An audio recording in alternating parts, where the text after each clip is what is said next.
So, what happens when a symbiote bonds with a celestial? How much does chronovium being intertwined with a codex affect the power of it?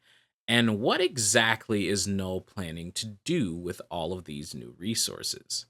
Hi, I'm the Riddler, wrong universe, I know, and this is Marvel Rivals Season 3, The Celestial Codex.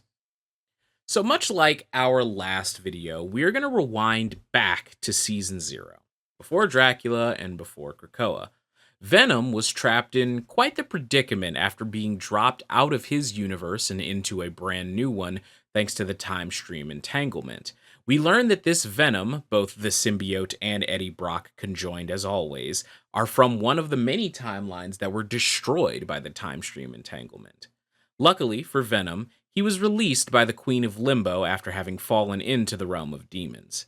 He very quickly bonded with the mutant magic and made his way to Clintar by borrowing her teleporting powers, given that the symbiote could feel that Null, the Dark God, was awakening. While Null was awakening, he murders the Celestial that was closest to Clintar and corrupts the Panther goddess Bast in the process. Meanwhile, the Guardians of the Galaxy are desperate to get to their ship, the Milano, so they can get off of Clintar in an attempt to escape. They decide to do a mass displacement trick with their Nega energy drive to swap places with the corpse of the Celestial. As they begin the process and lock onto it, they notice a black symbiote forming on the chest of this corpse.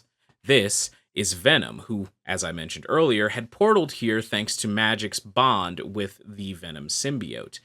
Getting as close to Clintar as he could be, Venom realizes that Null has killed a Celestial, and also realizes that this is his best chance to grab the All Black, Null's artifact sword, which he did use to slay the Celestial that Venom is now on top of. Seeing that the sword is still stuck in the Celestial, Venom makes an attempt to remove it, but is met with a lot of resistance from the powerful living abyss that makes up this weapon. As he is attempting to remove this sword, Adam Warlock is blown into the range of both him and the planet by a flaming bird with celestial powers that we all know and love as of Season 3, and both of them are shunted by the Milano's Nega energy replicator to the surface, and then they briefly manage to reseal Null with his essence. That is the story as we know it in Season 0. After sealing Null's essence back into the core of Clintar, Guardians peace the fuck out. Seasons 1 and 2 both happen, and then we get Adam Warlock's vision at the end of Season 2. However, resealing Null did nothing to remove the body of the Celestial from Clintar.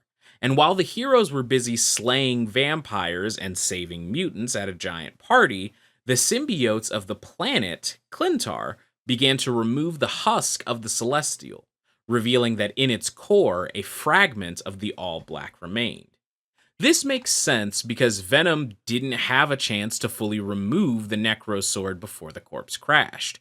With the All Black reforming from the one fragment of it that remained, as all symbiotes are known to do, Null once again began creeping toward his full strength. Meanwhile, after having sent Adam Warlock ahead of her to Clintar, the Phoenix Force and Jean Grey finally arrive to the planet in full. She has her fight with Hela, which results in the cocooning of the Phoenix Force.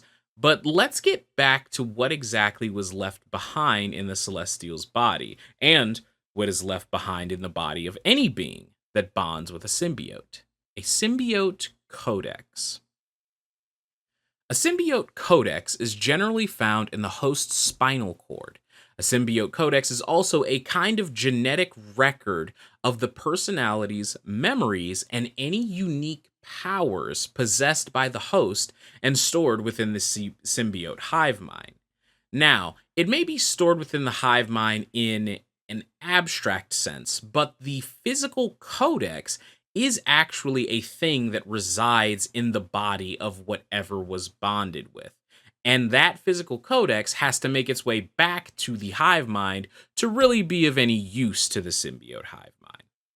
In addition, any symbiote can absorb an extracted physical codex to temporarily imbue themselves with the powers in the codex, as well as gaining access to their memories, even to the point of at times allowing the Codex's lingering consciousness to possess the new hosts. I'm going to get a little more specific here because this can get very complex, as a lot of things can in comic books. So let's imagine that a symbiote bonded to Wolverine. Wolverine's specific unique power, obviously, is his mutation. They're his bone claws, meaning that if another symbiote, Venom, for example, absorbed the physical codex that was left behind in Wolverine after bonding with and then losing a symbiote, he could absorb that codex, and now Venom has the ability to make bone claws of himself. They are that detailed of a record of something's personal powers and physical makeup. Now, the codex would not give Venom an adamantium skeleton because that is a byproduct of Wolverine's life, not his actual powers.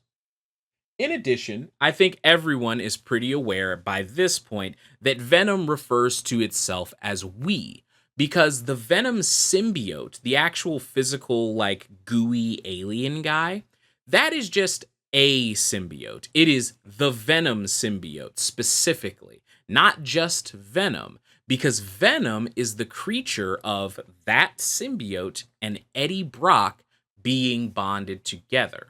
If any of you have seen Steven Universe, you'll kind of understand this as the same principle behind fusion between Gems and that show. A symbiote plus the person it bonds to makes a unique presence in someone's mind.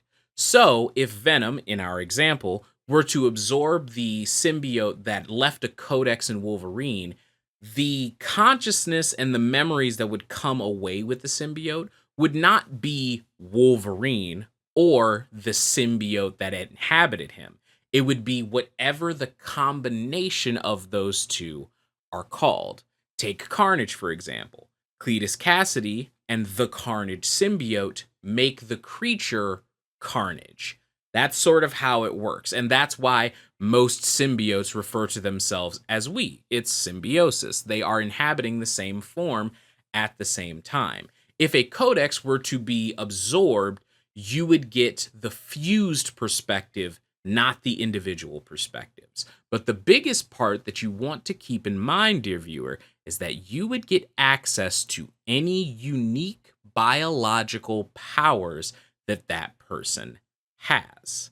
So, with all of that being said, if the codices are brought into the hive mind, they can even go as far as to serve as a pseudo afterlife for the consciousness is trapped within the codices. Kind of like what we saw with Extron absorbing Cerebro, in the sense that all of the data to remake that person is now present here and being held here.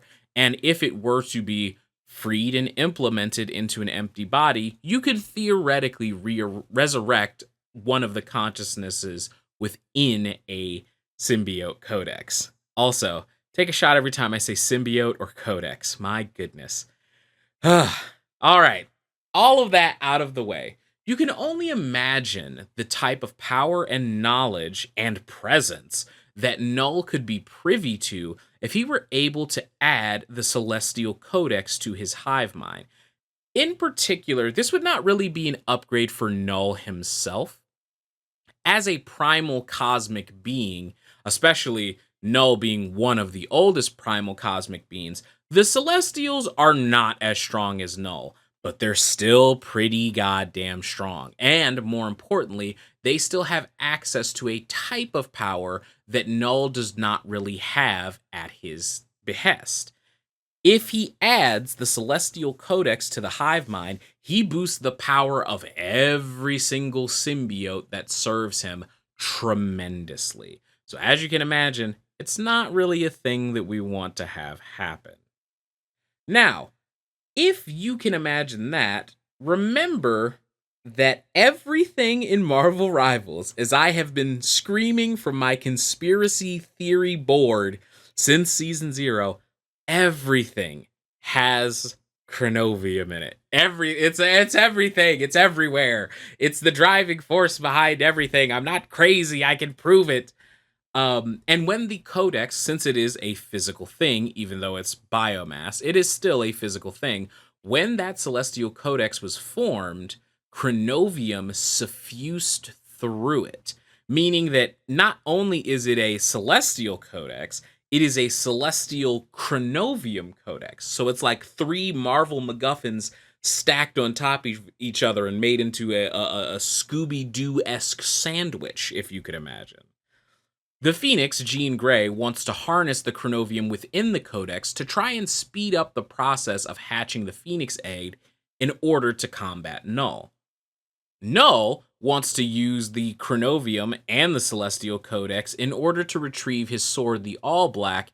So this mess is going to get more and more tricky as the season goes on. But let's see what Blade can bring to the party in 3.5. Maybe he's got something. And that's it. That is everything I have for you today. Leave a comment down below and tell me what you think about what's going on. We are dealing with some real powerful stuff, man.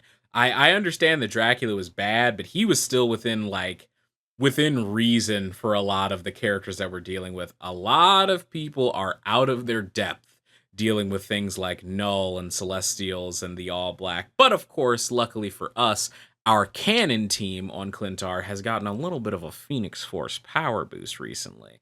But at the very least, like the video if you like the video. Subscribe if you would like to help us continue our journey from whatever number of subscribers we are currently to 500. Thank you all so much for watching. And until the next time I see you, drink some water, wash your hands, tell someone you love that you love them, and be good people.